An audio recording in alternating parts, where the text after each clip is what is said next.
How was it to train Michelle Pfeiffer, and what was she? How good did she get?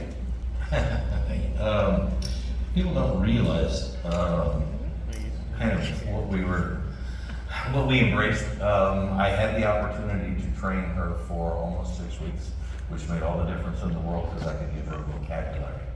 And they were shooting out Danny DeVito, and that gave us more time. And we continued to train throughout the movie because she really liked it. She realized this was going to give her, as I said, another layer in her performance. And we would literally walk onto a set and look at the adversity of the set. There were times I'd go and say, guys, could you move the light just 6 inches? Give me an 18-inch path, and then Michelle can focus on her performance. So we look and see how do we turn adversity into opportunity? And we did it every time. We virtually choreographed on the set, on the day, and then shot it, and without any delay. And that's how good she got. My favorite story is the Ice Princess. By that time, Michelle, I won her trust.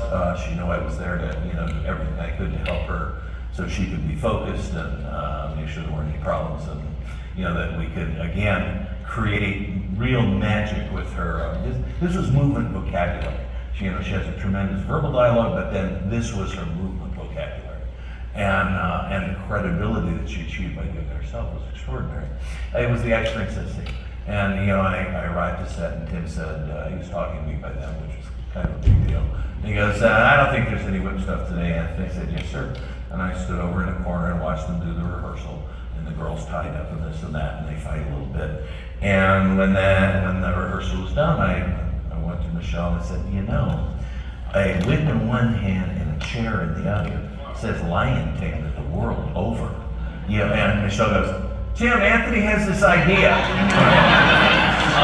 But literally, she swung in on the whip. They did that little bit when she vaulted backwards. She cut the girl free, dumped the chair, cracked the whip, threw the chair, grabbed the girl, pulled her in for the 2-shot. Gotta go, girl talk. And we rehearsed it twice and shot it, and we were done. And we created it. And I was so very, very proud of it. That's how much you got. That's a great story. Andy, can you tell us what you did on the show and what it was like to work on it? I'm going to throw that broad of a question. Well, I was the puppeteering coordinator on the show, and I supervised the construction of the puppets at Stunt. So all of the penguin puppets were supervised by me, and there was a crew of 40 or so people at the shop, and there were 40 puppeteers on set, so it was a big crew to supervise as well. There was a day we came into work, the first stuff we shot with the penguin puppets were all the penguin puppets. There were 3 dozen of them, and 3 dozen real penguins. So 72 penguins. Danny DeVito is addressing when he's talking his invasion plans. And we finished with that stuff. It was mayhem getting all of that done. And we come into set, and it's supposed to be the 6 little people in the penguin suits. That's all, just a funeral scene. And David McGifford, the first thing he calls me in, and he says, how long would it take to get all of the puppeteers here? I said, you mean all 40 of the puppeteers? Yeah. I said, well, what's going on? And he said, well, we were blocking out this scene, and Tim said, so the 6 little people take him down the ramp here, and then all the other penguins get dressed around the island. And with that sentence, we had to get 40 puppeteers. Well, it looks amazing. Yeah, it was a fun scene, fun show.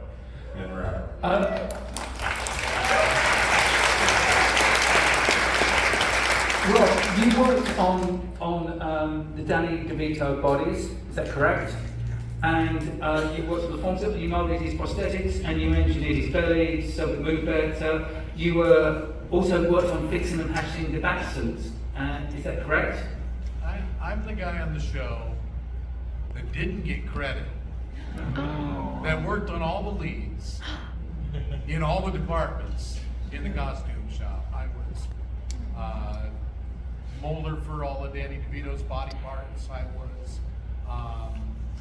I was the finger finisher on Batman and Catwoman suits, applying all the little decals to make it look like her costume was splitting, because if you really cut that costume, it just shredded. Yeah. So those are all little prosthetics that are glued onto her suit to make it look like it's splitting them apart. You know? 30 years later. Cakes and all that, especially the one where he comes out and does the big flying, what would you call it? He flies off the building and all of that. You know, they just put me wherever they needed me, and I did a little bit of everything.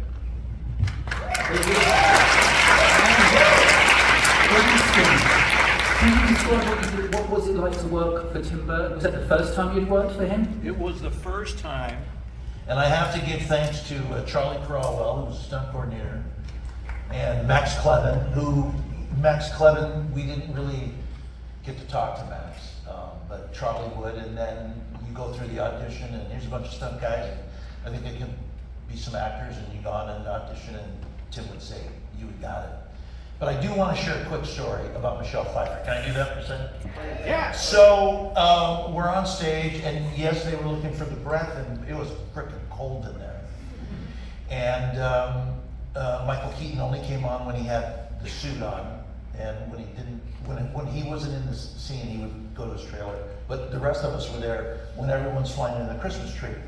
All the stunt guys, and they're on ratchets and descenders. So Michelle Pfeiffer's there. And to me, it's like, wow, that's Michelle Pfeiffer, man. Good to meet her.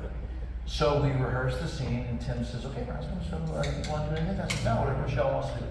Michelle says, grab me harder. Hold me. Okay. I grab her, and on take one, I'm holding her. And after that, she had a hard time moving around in there. And she says, hey, Branston, maybe on this one, you don't have to hold me so tight. And so that's my great Michelle Pfeiffer story. And when I'm on the ground, she zaps me. She goes, I'm going to enjoy doing this to you, Branston. Tim Burton at the Grauman's Chinese greeted everybody at the front door to say, thanks for working, come on in. How about that?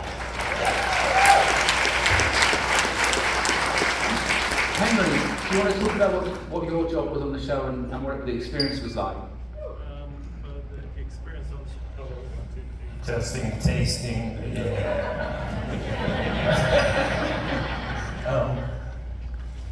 Working on this show was an awesome experience.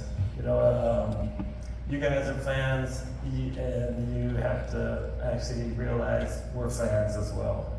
We're fans of people we work with, like the crew here, different actors, actresses. So we're in awe in situations and shows we get to work on. So we understand you, we appreciate you, and we're fans back. I had to, they asked me, do you want to work on Batman? Batman, yeah. Shoot, I grew up Batman. Oh, yeah, I love to work on it. I said, okay, then we're gonna need you, you're gonna get in a fight with Catwoman. I said, okay, that's cool. They said, it's Michelle Pfeiffer. Michelle Pfeiffer? Really? Okay, oh, wow. Yeah, let's go. And so we get on the set, we're rehearsing, and all the time I'm thinking, I'm rehearsing Michelle Pfeiffer. Michelle Pfeiffer, my dang. So we're rehearsing. We get the stuff done. We go away, and everybody's getting in wardrobe.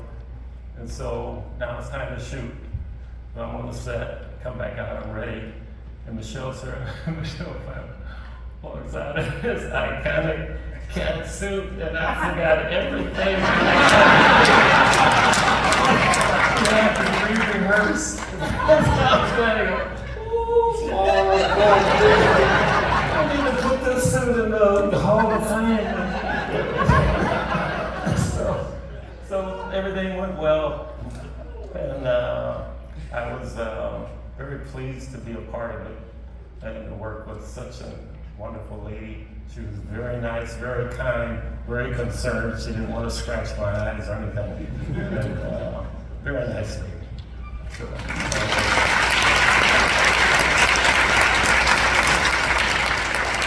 Steve, you had a really, I mean, your scene is really interesting in the movie. Can you talk about that a little bit? Yeah, is this working or this is Cody's mic? Oh, we're on? Oh, Yeah. Okay. Yeah, so I was very inexperienced coming into that. I was doing a sitcom here in LA, and so I was more of a theater actor, and that was kind of like live acting. And I didn't really, and I never really researched who I should know in the business. I wasn't good at that. And so when I met the casting director, who was a famous casting director, Marion Doherty, I didn't know who she was, and I barely knew, I knew who Tim Burton was, but when I was auditioning, I didn't realize they make you improvise at an audition. And the improvisation was very funny, and Tim was laughing, and I had the role, so I was very excited about that. But I didn't realize that when you get on the set, you're not supposed to improvise, you're supposed to say the lines. So this is the battle with the Penguin, and I came in and I improvised, and the first strike against me was I made some line and said something about giving him his gloves or something, and I said big guy, like I was trying to do like a Bill Murray kind of a thing, and cut. And I remember Chris and Jan and Hooks were kind of laughing, and I looked at Danny, and Danny was going like this. So I said, okay. So then we do another take, and I was still improvising, I just wasn't going to say that again. So I said something else, and cut, and they were laughing again, Chris and Jan, and Danny says to Tim, is this guy going to say his lines? So then I realized, oh wow, okay, that's the. And Tim was very kind. He says, no, let's say the line. So I was like, all right. So the third take, action. I'm so nervous I forgot my lines. Oh no! And Danny knew them and said them for me. So we finally finished the scene, and we went into the bite of the nose. And he was holding that fish, that blue fish. And I knew we were not getting along. And he said, he was sorry, we're gonna do the bite now. And he said, give me the fish. And before each take, he would eat the fish. And then bite my nose. And then when he bit my nose, he was wearing those teeth, and I think, you probably can't really feel your teeth very well or what you're actually doing. And so he was biting my nose, and it hurt so bad with all this fish stuff on it. And when we so then we said, okay, Tim said, okay, great, we have that. Now we're gonna shoot the blood. So let's go back and we'll rig you for the blood. Does anyone do that special effect here? Because, good, okay. So, so I go into the trailer, and before I did, I was so nervous and mad at Danny DeVito. I was like, this guy's crazy, you know? And I used to smoke, but I stopped, and I saw someone a lot, and I said, hey, can I have a cigarette? And I started smoking the cigarette, and then I started getting dizzy because I didn't smoke anymore. So then I washed this fish off my nose, and I went into the trailer, and the guy was doing the thing. He says, what'd you do with your makeup? And I said, because I must have had like this white spot. So they had to retouch the makeup, and then he put this hose on my nose, and he was like, where does he bite you? And he put it in this sort of direction, and I thought to myself, that's not the right way, that's gonna go right in his mouth. And I didn't say anything. Then we came in, and that scene was very brightly lit, and I remember coming back in, and all the cameras were covered with plastic. And there was only one light, a down light. Also, it was very dark. It felt like you were in a boxing ring. And there was Danny sitting in this chair, like one of these chairs that these people were sitting in, with an assistant with a fan blowing on him. and it was like a prize fight, and we go in, and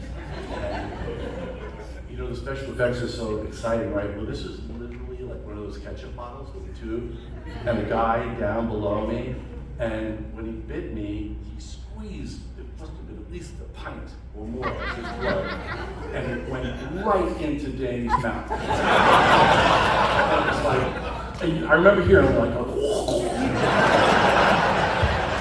and Tim says, cut, okay, that all went in Danny's mouth, and I remember Danny saying, no kidding. So then we reset, we went back to the trailer, we reset it, I knew it still wasn't right, I knew it was yes, and we go back in, I knew it was still wrong, but I didn't care. We went in, he bit me, most of it went in his mouth, but a lot of it ricocheted off the tooth and kind of went like ding ding, like that. And I don't know if Tim Burton ever cursed a lot. I only worked with him once, obviously. And but I remember him saying, that looked fucking great. But we have to do it again because we have to light it better. And so we did it one last time, and then when I was leaving, I turned on my heel and just walked out like, I was mad. I was still like shaken and mad by this whole experience. Not really putting it together that this is a homicidal maniac who hates my character and wants to bite his nose till it bleeds. So it was all in the script. But I'm young and dumb, so I don't know, and I'm leaving, and Tim taps me and says, thanks so much. That was good, you did a great job. And when I looked over his shoulder, I saw Danny DeVito sitting there with his slipper going like this. Oh my gosh.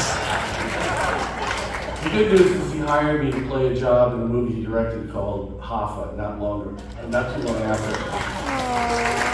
He was, I have to say, I've worked with a lot of directors. Danny was the nicest director I've ever worked with. He was so kind and sweet. And I was afraid to work with him because I really hated him. He's a great guy.